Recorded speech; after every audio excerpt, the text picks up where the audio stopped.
nous sommes partis pour une nouvelle vidéo pour cette année 2023.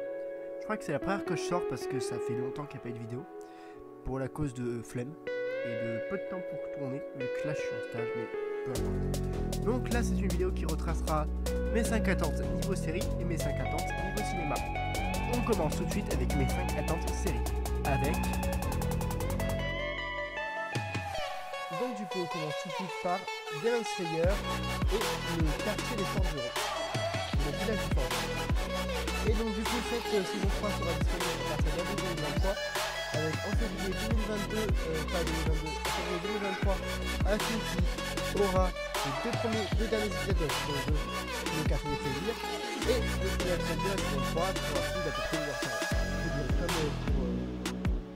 Comme pour comment ça s'appelle, comme pour le train de l'infini, voilà, vous l'avez pas vu. Donc du coup, on continue niveau histoire.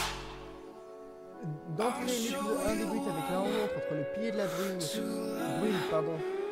Muichiro Tokito et celui de l'amour Mitsuri Kanroji sur leur nouveau lieu d'affectation. On pouvait aussi apercevoir des effets de rang supérieur principaux au château. En complément, voici le résumé officiel de la saison. L'épée de Tanjiro est très endommagée suite à son combat contre Ryutaro et Daki. Pour la réparer, il se rend dans le village des forgerons. En parallèle, Monsan curieux confie une nouvelle mission au dire qu'il nous reste. Alors pourquoi je trouve cette saison 3? Tout simplement parce que l'animation de Demon Slayer est incroyablement incroyable. Et vraiment, cet arc est incroyable. J'ai eu des échos pour les mangas animés. Enfin, pour les mangas, pardon, parce que les mangas. Et c'est incroyable quand je lis des mangas. C'est un peu parce que je préfère voir l'animé Demon Slayer. Voilà. Et lire les mangas après parce que l'animé est tellement beau que je préfère voir l'animé avant de lire le manga, même si t'as envie de savoir ce qui se passe. Peut-être que pour les prochaines saisons j'aurai lu les mangas, mais à voir. On continue tout de suite avec la suite. En numéro 4, on retrouve l'Attaque des Titans saison 4, partie finale. Ce sera divisé en deux parties. Oui, je sais, c'est un vrai casse-tête pour savoir si jamais l'anime se termine cette année. Normalement, ce sera bon. Cette partie finale sera divisée, enfin cette partie finale de la saison 4 sera divisée en deux parties. Une première partie qui arrivera le 3 mars 2023, pardon, j'arrive pas à me faire comme chaque année. Et une deuxième partie qui arriverait vers la fin de l'année. Alors pourquoi j'attends cette fin? Parce que ça va être un banger. Ça devrait raconter le grand terrassement provoqué par Eren, que Eren fait pour détruire le monde, et de comment les habitants de Paradis, alliés aux Mars qui sont arrivés sur Paradis, comment ils vont réussir à l'empêcher de faire ça. Et voilà, je spoil pas, j'ai lu les mangas, beaucoup de gens ont détesté cette fin, et j'ai trouvé incroyable et je suis sûr qu'elle va rendre extrêmement bien en animé, et je sens qu'on va lâcher des larmes.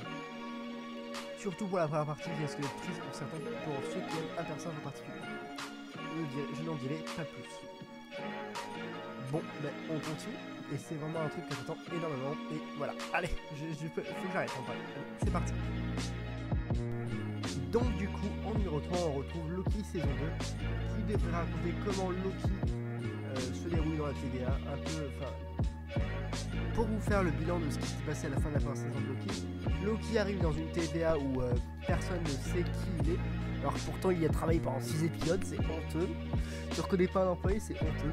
Et donc du coup, le bilan c'est Kang a été tué par Sylvie, même si dans la série il s'appelle Celui qui demeure. Et vraiment c'est un délire ce Kang, vraiment c'est incroyable, il est bien mieux que Thanos. Les gars. Donc Kang a été tué par Sylvie. Sylvie est devenue un peu le nouveau boss de la TVA. C'est compliqué d'expliquer ce qui se passe. Et en gros je ne saurais pas expliquer l'histoire, mais je pense que Loki va essayer d'aider Sylvie, de trouver Sylvie et de l'aider. Mais aussi qu'il va essayer de faire se souvenir de lui à Mobius, qui est vraiment le boss de jet ski. D'ailleurs, je pense que ce sera une série qui sera terminée avec cette saison 2. Et vraiment, j'espère de tout cœur que ce bon vieux Mobius trouvera son petit jet ski. Et pourquoi j'adore cette série? Parce que la saison 1 était incroyable. C'est l'une des meilleures séries Marvel. Si c'est la meilleure, parce que son visuel, tout est incroyable sur cette série. Et vraiment, je suis pressé de voir ce que ça va donner. Bon, ben on continue. On continue avec la deuxième série en numéro 2 que j'attends. Mais c'est pas tellement une attente parce que j'ai déjà vu les 2 premiers épisodes au moment où créé cette vidéo et où elle va sortir. Donc du coup, l'humanité, je vais vous dire le résumé. L'humanité est décimée suite à la mutation d'un champignon parasite, le Cordyceps. 20 ans ont passé après le début de cette pandémie. Joël joué par Pedro Pascal, Ellie joué par Bella Ramsey et Tess joué par Anna Torv. Trio lié par la dureté du monde dans lequel ils vivent, se lancent dans un périple à travers ce qui reste des États-Unis. Au cours de leur voyage, ils devront faire aussi bien face aux infectés qu'à des survivants hostiles. Et vraiment, cette série est magnifique visuellement, c'est incroyable.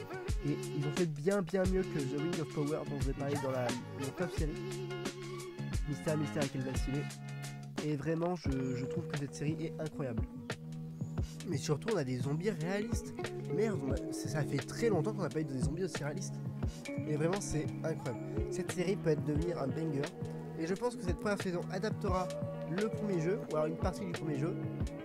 Et que la saison 2, s'il y en a une, bon, il y en aura une parce que c'est un gros succès cette série pour l'instant, mais adaptera le deuxième jeu, The Last of Us Part 2. Donc du coup, voilà, on continue pour le number 1. En numéro 1, on retrouve la série Secret Invasion, qui sera centrée sur Nick Fury, donc le synopsis est le suivant. Les Skrulls, des extraterrestres métamorphes, ont infiltré en secret la Terre, et c'est depuis des années. L'un d'eux, Talos, va malgré tout s'allier avec Nick Fury. Cette série a l'air d'être incroyable et réunit beaucoup de personnages qu'on adore de l'univers Marvel. Et vraiment, j'ai vraiment hâte de voir cette série. Surtout parce que j'espère qu'il y aura Chloé Bennett, alias Sky, alias Daisy Johnson, alias Quake, alias la destructrice des mondes. Ça peut être que incroyable si jamais ça arrive. Vraiment extrêmement pressé de voir ça. Parce qu'en plus, il y a de grandes chances pour que ce soit la série qui signe un point final sur la vie de Nick Fury. Parce qu'il est mort quand même une fois avec Avengers. Pas Avengers, c'est Captain America, The Winter Soldier. Une deuxième fois avec Avengers Infinity War. Bon, on est revenu les 2 fois. Mais vraiment, c'est... Ouais. Ça peut être incroyable. On continue avec les films que j'attends cette année. Et du coup, le premier film, c'est Donjons et Dragons, l'honneur des voleurs. Alors du coup, il sort le 12 avril 2023. Et pourquoi je l'attends? Parce que l'univers Donjons et Dragons m'attire assez. J'ai pas encore eu l'occasion de jouer au jeu de rôle, mais ça a l'air super fun et l'univers est incroyable. C'est tout est travaillé pour que ça te donne une expérience incroyable. Et donc du coup, je vais vous lire le synopsis qui est le suivant. Un voleur beau gosse et une bande d'aventuriers improbables entreprennent un casse épique pour récupérer une relique perdue. Les choses tournent mal lorsqu'ils s'attirent les foudres des mauvaises personnes. Donjons et Dragons, l'honneur des voleurs, transpose sur grand écran l'univers riche et l'esprit ludique du légendaire jeu de rôle à travers une aventure hilarante et pleine d'action. Alors pourquoi j'attends ce film du coup? Parce que l'univers m'attire beaucoup. Et on a pu entrevoir l'univers Donjons et Dragons dans les films, dans la série Stranger Things. Et j'aimerais bien voir comment ils ont... comment Stranger Things a modifié, parce que ce film Donjons et Dragons a l'air de très proche de l'univers de base. Et je vais voir quels sont les gros écarts qu'il peut y avoir avec la série Stranger Things de ce qu'ils en parlent de Donjons et Dragons. Donc on continue avec le 4e film que j'attends. À la 4e place de mes attentes, on retrouve le film The Fablesman, qui est un film autobiographique sur la vie de Steven Spielberg, mais sans dire oui, c'est Steven Spielberg. Donc du coup, voici le synopsis. Sammy Fableman grandit dans l'Arizona dans une époque post-Seconde Guerre mondiale. L'adolescent va un jour découvrir un secret de famille bouleversant. Il va aussi se rendre compte que le cinéma va l'aider à voir et accepter la vérité. Alors pourquoi ce film je l'attends? Déjà Steven Spielberg, parce que j'ai vraiment besoin d'argumenter sur Steven Spielberg. Non mais ce film a vraiment été un coup de cœur des critiques et tout. Et je veux voir ce film qui a l'air d'être incroyablement incroyable. C'est extrêmement dommage par contre qu'il soit sorti aussi tard chez nous.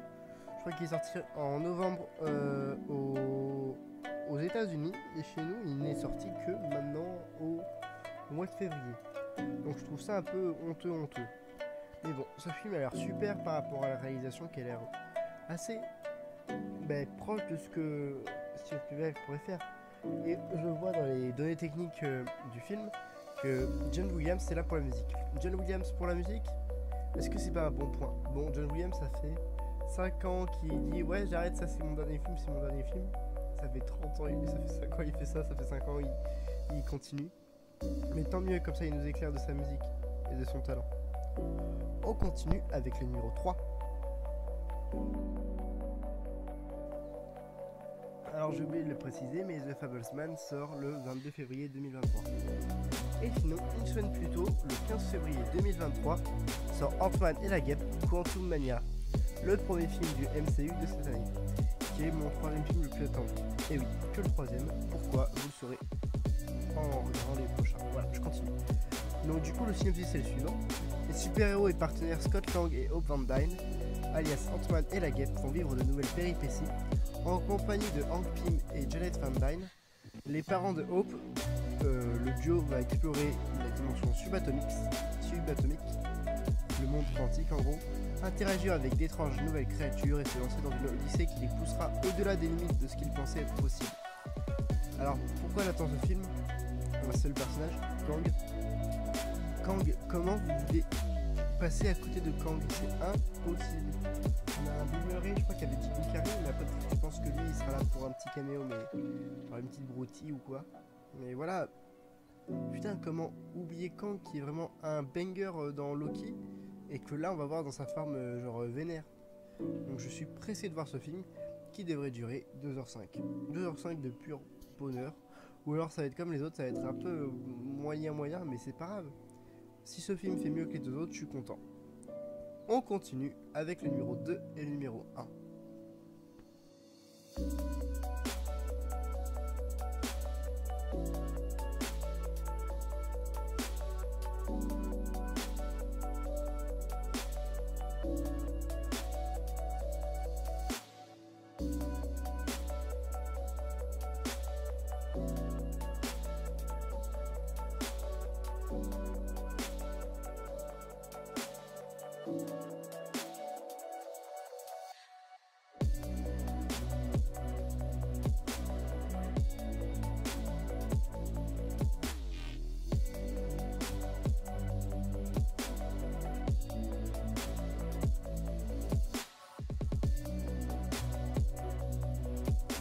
Et en numéro 1 de ce top de mes attentes de niveau film de 2023, on retrouve Les Gardiens de la Galaxie Volume 3.